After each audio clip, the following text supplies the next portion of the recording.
Sizlar bilan korrupsiya haqida ozgina savol-javob viktorinasini o'tkazamiz. Jamiyatimizda korrupsiya juda ham ko'payib ketgan. Shuni hisobiga korrupsiya to'g'risida ozgina ma'lumotga ega bo'lamiz. Savol beraman. Korrupsiya nima? Korrupsiya bu davlat yoki jamiyat vakolatlariga ega bo'lgan shaxslarning o'z vakolatlarini shaxsiy manfaatlari yo'lida suiiste'mol qilish. Xo'p, korrupsiyaning turlari.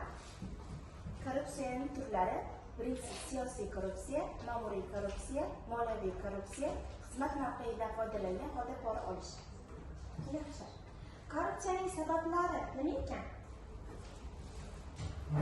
Korrupsiyaning sabablari past ish haqi, nazoratning o'ta kuchli bo'lishi va jazo choralarining yetarli emasligi, ular savodsizligi ular olishi mumkin. Korrupsiyaning salbiy ta'siri nima ekan?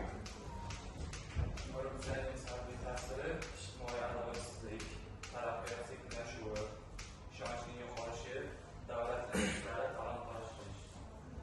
Korrupsiyaga qarshi kurashda nimalarga e'tibor berish kerak ekan?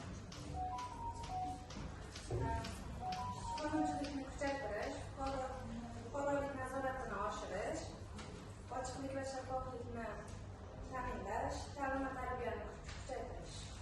Yaxshi. Korrupsiyaga qarshi qanday choralar olib borilyapti O'zbekistonda? Korrupsiyaga qarshi kurashish agentligi tizimi tashkil etildi. Elektron hukumat tizimi kengaymoqda. Davlat xizmatlaridan shaffoflik oshirilmoqda. Yaxshi. Demak, umumiy qilib xulosa qilib aytadigan bo'lsak, korrupsiya har bir davlatning taraqqiyotiga to'sqinlik qiluvchi xavfi bor ekan. Xavfli illatga kirar ekan. Ya'ni unga qarshi kurashda har bir fuqaro o'z hissasini qo'shishi lozim. Halollik, adolat va qonun ustuvorligi barqaror